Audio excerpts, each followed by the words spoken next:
Es viernes 16 de agosto del año del Señor 2024. La iglesia celebra la memoria de San Esteban de Hungría. San Esteban murió en el año 1038, hace casi 1000 años. Como primer rey cristiano de Hungría, unificó y cristianizó al pueblo húngaro. Recibió del Papa Silvestre II la Santa Corona en el año 1000. Célebre por su caridad con los mendigos, conocido como rey apostólico y el apóstol de Hungría. El Evangelio de hoy está tomado de San Mateo, capítulo 19, versículos del 3 al 12.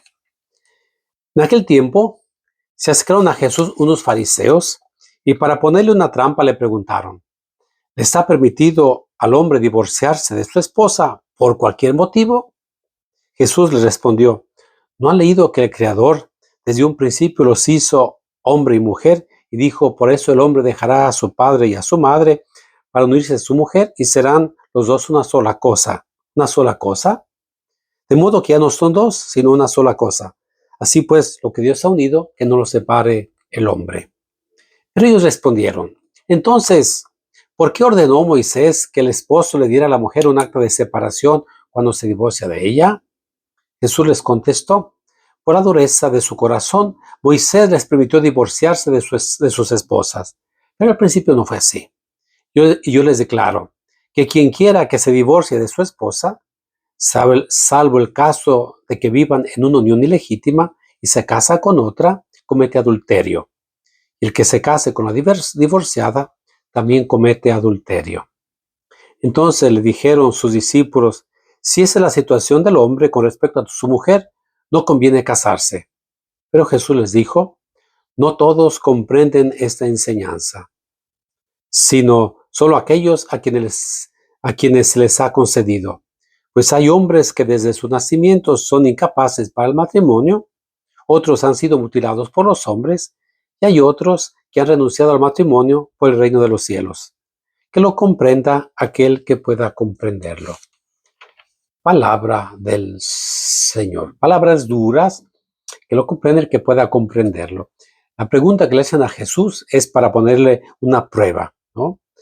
Dice el Evangelio, ¿no?, a ponerle una trampa. Se le estaba permitido al hombre divorciarse de su esposa.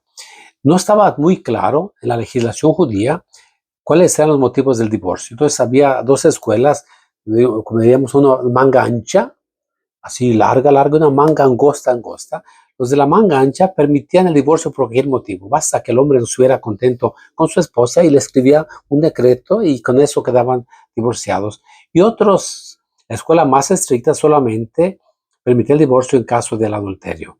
Aquí Jesús inicia yendo a la voluntad de Dios. La voluntad de Dios en la creación, el capítulo 2 del Génesis, ¿no? En el capítulo 1, capítulo 2, Dios crea un hombre y una mujer, ¿no?, y los une para siempre, ¿no?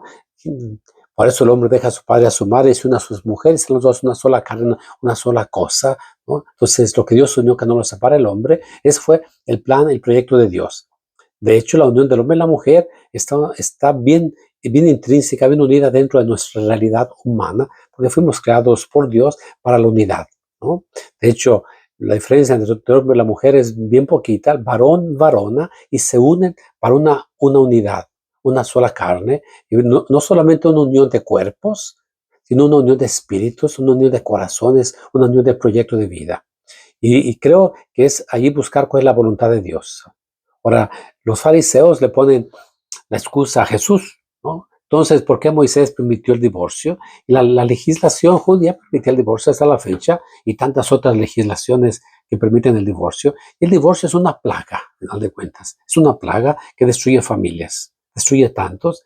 El matrimonio, debíamos pensarlo dentro de la voluntad de Dios. Es una vocación, un llamado. Él se ha llamado a la vida con una persona del sexo diferente, un hombre y una mujer, varón y varona. Al final de cuentas, no varón y varón, ni mujer y mujer, ¿no?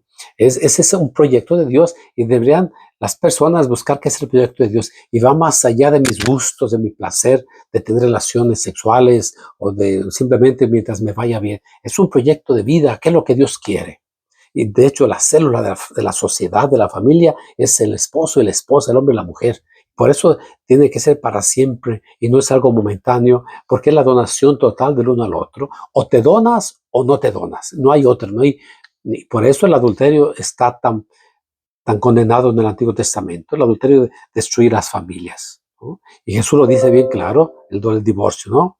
Lo condena completamente. Y trágicamente hoy nosotros cristianos no creemos. Entonces nos separamos, nos juntamos, nos desjuntamos. ¿Cuánta gente ni siquiera está casada por el civil? Por ninguna parte. Entonces, y luego la excusa muy buena es que no necesito ninguna ley humana o divina para estar unido con esta mujer. Y creo que nosotros los cristianos siempre tenemos que pensar, la norma de vida es lo que Dios quiere, no lo que tú quieres. Y si no aceptamos a Cristo, entonces, ¿qué tipo de cristianos vamos a ser allí? ¿No? Necesitamos restablecer esa alianza entre el hombre y la mujer. De hecho, el matrimonio en la iglesia se llama una alianza matrimonial. Los colombianos hablan, cuando se ponen el anillo, llaman la alianza matrimonial. Es la indisolubilidad del hombre y de la mujer. Y ahí tendremos que caminar mucho. Es porque el matrimonio, cuando buscan la voluntad de Dios, cuando se casan por la iglesia, y de hecho, todo matrimonio solamente tiene que ser en la iglesia. Y la gente dice, es que es muy costoso. No, costoso es todo lo que haces, ¿no? Para casarse por la iglesia necesitan 5 personas, simplemente. Los cónyuges, el ministro de la iglesia, un sacerdote, un diácono y dos testigos. Simplemente 5. No necesita hacer ni fiesta, ni vestido blanco, nada de nada. Ahora, el que se pone el vestido blanco, que hagan fiesta, quiere decir que es algo importante y significativo. Pero siempre necesitamos poner detrás la voluntad de Dios, que es lo que Dios quiere para mí. Y cuando se busca la voluntad de Dios, cuando se casan por la iglesia, cuando expresan su consentimiento, yo te acepto como mi esposa. Prometo serte fiel en lo próspero, en lo adverso, en la salud y en la enfermedad, y amarte y respetarte todos los días de mi vida, ¿no? Ser fiel, amar y respetar. Y necesitamos caminar. Entonces, allí, lo que Dios unió no lo separa el hombre, es punto de llegada. Ahora sí, caminando juntos hacia adelante. Ahora, Jesús dice que es difícil que lo entiendan, ciertamente, y aquí hablo de una vocación. Aquellos que renuncian al matrimonio por el reino de los cielos. Hay quienes hemos renunciado al matrimonio por el Señor. Nos balanceamos. La vida conyugal, la vida matrimonial, la vida sacerdotal. Nos balanceamos. Nosotros, los sacerdotes, con nuestra vida tenemos que decir que Dios es el absoluto. Nuestra mente, nuestro corazón en el cielo.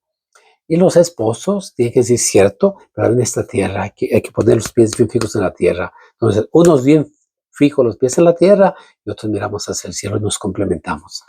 ¿Estás casado por la iglesia? ¿No? Y casarse por la iglesia quiere decir que vas a poder comulgar. De hecho, el sábado pasado, 14 parejas se casaron por la iglesia, ¿no? Que apartó 14 parejas que ya vivían juntos, al de cuentas, se llama convalidación. Y lo que les decía, la cosa más bonita es que van a poder comulgar. Es el grande don del Señor, que vamos a escuchar este domingo en la Santa Misa, del Evangelio de San Juan, capítulo 6. Comparte este video con tus contactos. Hoy tenemos adoración al Santísimo de las 8 de la noche a las 9:30, una adoración solemne, y el Santísimo está expuesto también desde las 8:30 de la mañana a las 7:30 de la tarde. Vía misa, te va a hacer tanto bien. Comparte este video con todos tus contactos desde la parroquia de Cerro Magno en Houston. Dios te bendiga.